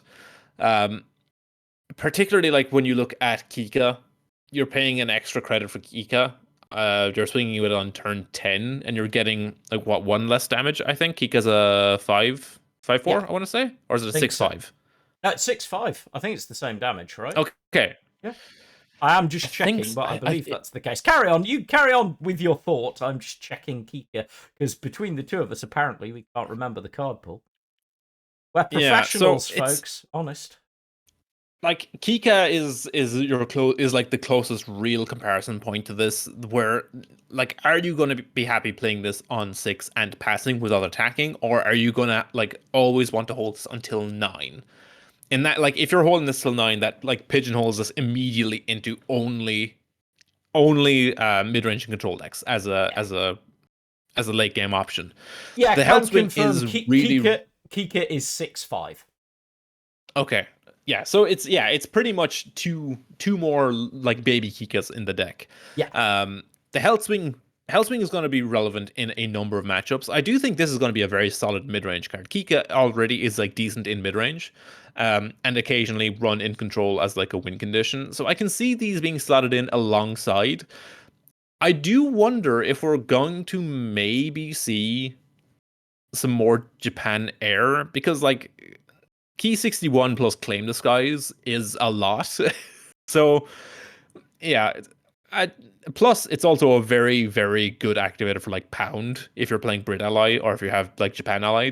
There's things you can do with it. It's expensive and it's got Bond, so you have to control a Japanese unit to turn you play it. So this is just one of those cards that's very difficult for me to properly evaluate. I mean, looking at this compared to like the Italian Machi, is this better than the Machi? Yeah, I think so. Is it going to see as much play as the Machi? Probably not, because like Japan doesn't really curve this high normally. Only in very, very specific decks like Intel, for example, would you ever consider curving this high. So unless we get like more mid-range Japanese tools, which we potentially are, given what we've seen already, we have like some more mid-range and slower leaning Japanese cards, which is nice to see. So depending on what the rest of the Japanese package looks like this expansion, there is a potential chance that these will see play, but I don't think in the current metagame with the current decks we have running around, I don't think this would see play.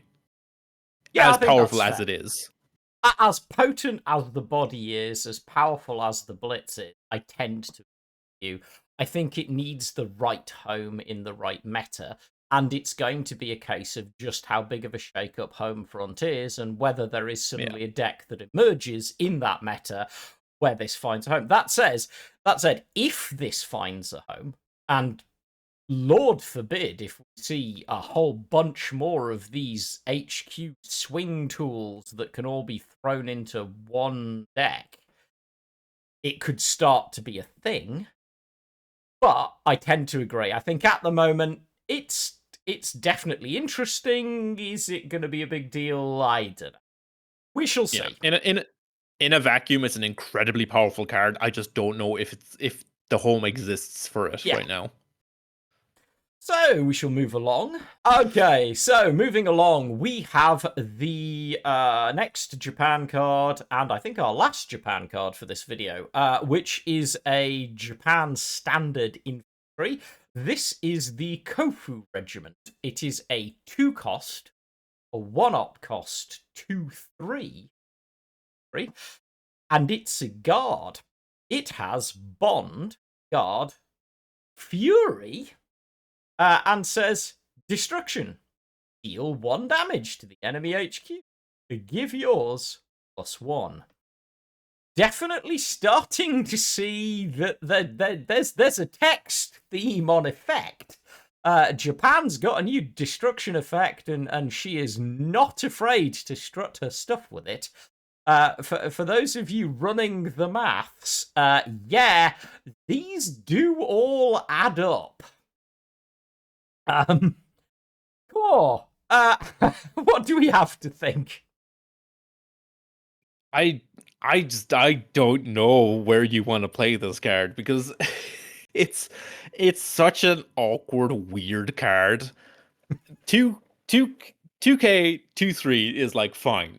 Guard is also fine. Fury is very, very powerful, but Fury is only really good when it's combined with Blitz because it takes time to get this into the front line, and it's got Guard, which means it's always going to be able to be attacked into.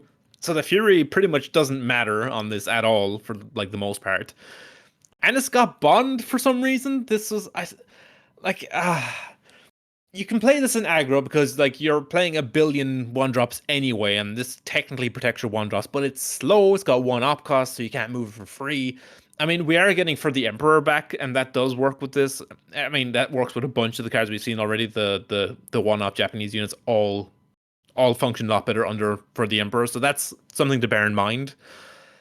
But I just don't know if this is gonna be good enough to see play like anywhere because like it's not a card you want in mid range. I don't think Guard and Fury like it's the Fury is what's throwing me off the Yeah. most. It's Like the most. It is such a random inclusion of Fury.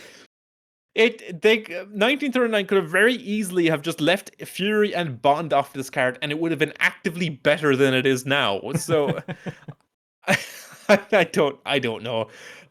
My read on this card is that it's bad. I'd be surprised if this saw play in here, but I'm open to be wrong. Like I'm happy to be wrong in any of my predictions so far. God knows I likely will be.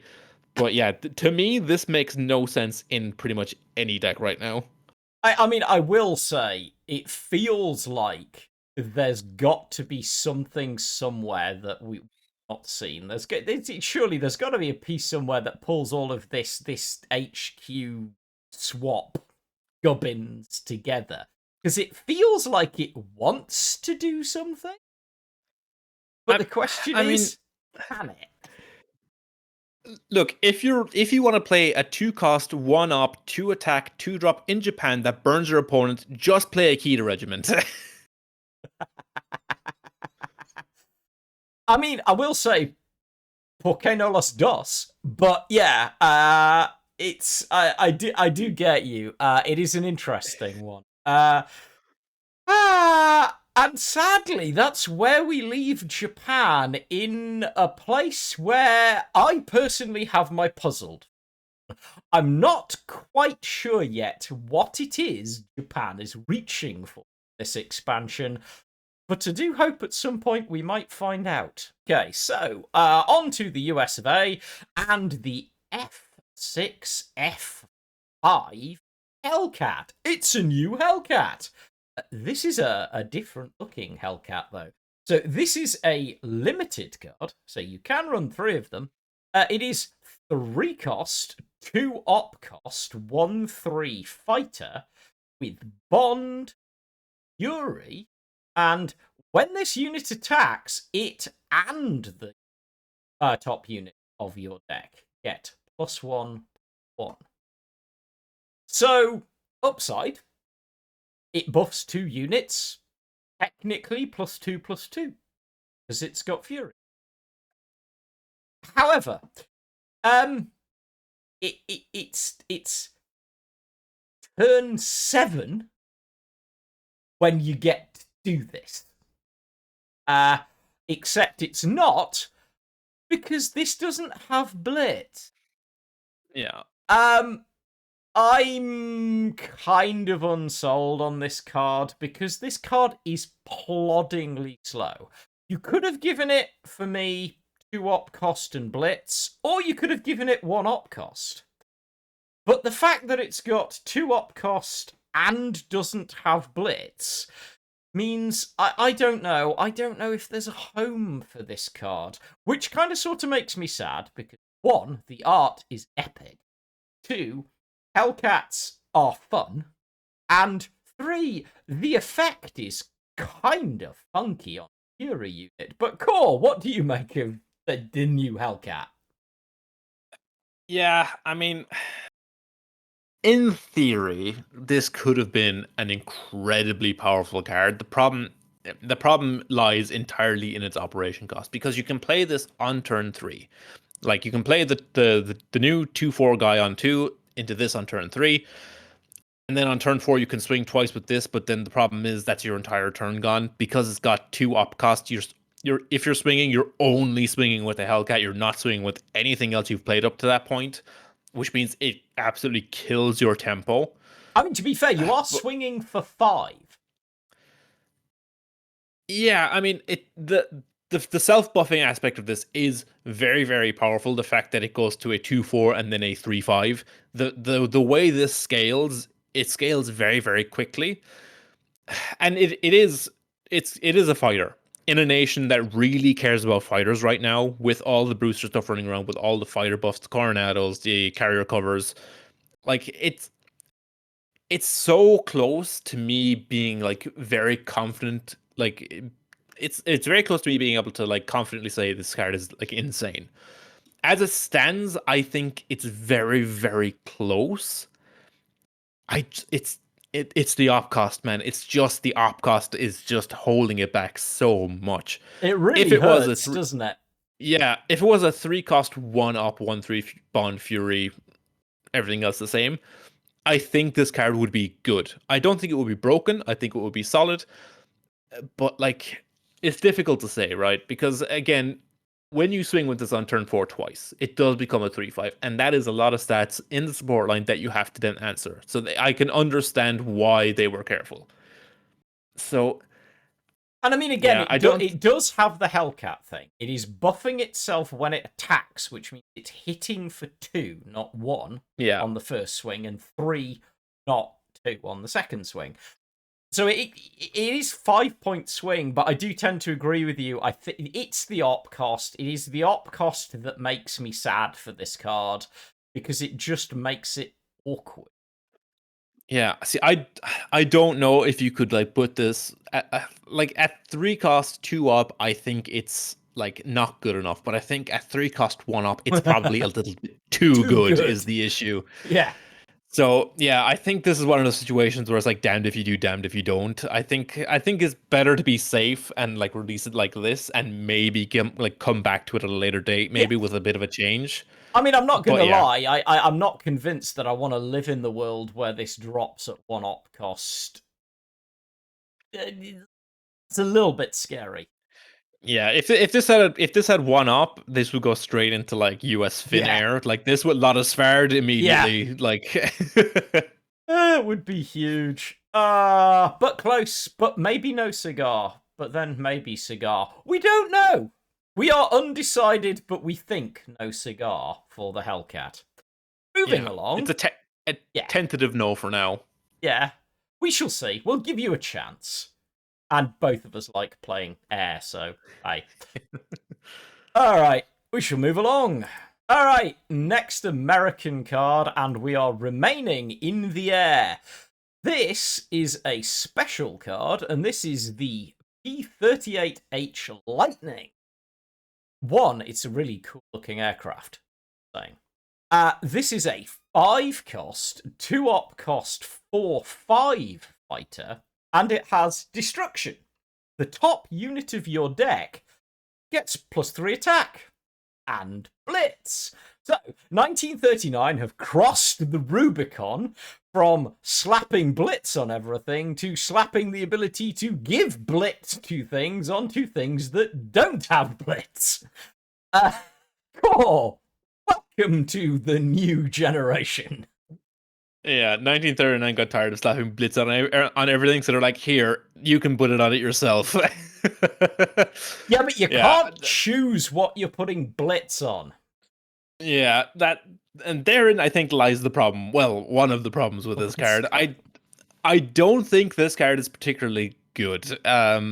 The two big issues are, as I'm sure you're going to assume, are the cost of playing it. This is 5 cost for a 4/5 with a delayed effect that affects a random unit on the top of your deck. So this is as uncontrolled as effects come on a very much overcosted body. So yeah, I don't think this is going to see play. I like this suffers, I think, the same issue as the Lee, is that like it's a lot of upfront investment for a very delayed and like inconsistent payoff. Because like sure, you get +3 attack and blitz on the top thing, but if that's like a random Choco Boy on the top of your deck, you're just sad. If like there's a number of things that you don't care if they get +3 attack and blitz. So particularly if you're playing this in like frontline, which I think is going to be like the main US deck come next expansion. And this is far too expensive to see play in Brewsters, and even then, Brewsters doesn't play enough actual units in the deck, anyway. Because all the Brewsters are generated by orders or by like shuffling Coronados back and forth constantly. Yeah, I was going to say, I mean, largely in Brewsters, you're hitting a Coronado with. Yeah, which is like, okay, the Coronado comes down as a 5/4 with 2 up, but like that's happening at minimum turn 6 or turn 7. Yeah. So like, yeah, I just don't see. This is just, yeah, it's just one of those. No. Yeah. just no. It's interesting. God's taking a long walk, but yeah, I can see you trying to convince yourself of its saving graces. I'm not gonna lie, I don't think it has many. Unfortunately, I just think it's far too much walk for far little gain. Yeah. There are better things you can be doing with your credits. Okay, we're on to a US card that isn't an aircraft. This is Red Bull, and in case it doesn't. This is a. I'm saying cheap, but I'm taking it. This is a 3-cost, 1-op cost standard US infantry. It is a 1/6 vanilla infantry that has a really interesting piece of text, which I suspect Core has seen in other games before. I know I have. And that text is, at the start of your turn, double the attack of them. Yeah, it is exponential. Yes, it really is. 2, then 4, and then 8, and on you go. So this is a thing, and I'm going to let Core go first, because I have thought. But Core, what are yours? I think this is absolutely unplayable. the 3K 1/6 is like fine. It's got 1 op, which is also nice. But God, this just takes so long to get rolling. The fact that you have to wait at least 3 turns for it to become a like reasonable attack value at 4. Yeah, there are other cards with much less work required to get a much higher payoff. I don't think you're going to want to make room for this in any deck. But Core, I hear many people say, you've got US Ace, you've got For Freedom, you've got Bocage Warfare.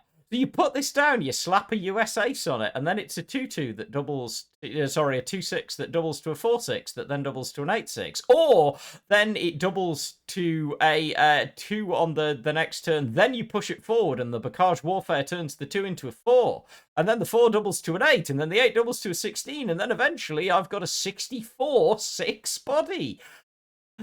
And Core's now going to tell you, because I want to save myself the air, why that is nowhere near as good as you think it is. Well, partially because you're giving your opponent 3 turns to answer it before it can even swing. Not to mention the fact that like a single suppression just ruins your day. So like it's like buffs if buffs was bad. So like just play buffs if you really want to play Bocage Warfares and Four Freedoms and USACE on units. Just play buffs. Why are you jumping through hoops playing a much worse version? Yeah, I am kind of sad, but I do sort of think that there is part of me that, looking at the slightly smug look on this soldier's face, that I'm kind of happy he's as indifferent as he actually is. I'm not gonna lie, I think this card is entirely bicycle, folks. Yeah. This is a terrible, terrible card. This is just an infinitely large amount of work to get a payoff that you really don't need. And no one, and I mean nobody, unless they're somehow running no removal or answer, is letting this live long enough to be a problem. They're just not. And God. yeah, it's so sad. Because it's as just, oh dear, it's hard for me to find a proper expression actually for how bad I think this card is, and that is unusual for me. It borders on literally unplayable. I'm sure someone's going to prove me wrong, but it really is just unplayable in my head. Anyway, let's move along and wrap up with the final US card and the final card of this episode. This is Swift Response. Swift Response is a 2-cost limited US countermeasure. Swift Response says, when a friendly unit is destroyed, your units get +1/+1 and shock. Right. Once again, I have thoughts, but let's get someone else's first. This is incredibly interesting. Like what the problem is you don't control when it happens. Your opponent controls it. It also means you have to leave 2 credits up, and if they don't activate it immediately, you've just wasted 2 credits by holding up the countermeasure.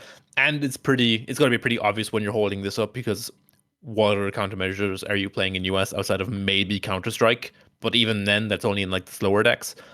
This, I think, is more designed for like Brewsters, like the go wide strategies where your opponent kills a Brewster and then suddenly your board is +1/+1 in shock. So it's it's really interesting, but it is so unbelievably difficult for me to like get a beat on how this card is actually going to work in in practice. Because Yeah, in theory, right? You've built a board of Brewsters. It's turn 5. You've built a board of Brewsters. You hold up Swift Response, and you pass. And your opponent plays like Pathfinders, and they Pathfinder one of the Brewsters. And then suddenly your 4 Brewsters are 3/3s with shock. So which is like crazy, like scary pressure on the backswing. I just don't know if this is going to be common enough. I don't know if that it's going to matter at all. It's so difficult for me to like truly get a feel for the card without playing this, that part of me wants to say that this card is solid. But the other, like, more cynical and more experienced card gamer in me wants to say that this card is unplayably bad. it's I don't know, because it's priced so competitively in comparison to other cards that have had similar effects, like Entrapment out of Germany. Like, Entrapment is 5 credits, unplayable. This is 2 credits. You like More often than not, you have 2 credits to spare, like in the mid game of a Brewster match. So, like, maybe even in frontline, this is like fine. It's just this one is just a struggle for me to gauge. I'm going to say it's probably okay to decent, but I am very open to being incredibly incorrect on this one. so if it makes you feel any better, I sort of land in the same place. You know what the biggest drawback for me of this card is? It's that it's a countermeasure. Yeah. It, like, again, in the right world, at the right time, this card is the ultimate gacha. It is going to make you miserable because it turns the opposing force into a living nightmare. But it's a countermeasure, and therefore there are so many ways. There are going to be so many more times when this misses and just wastes you credits.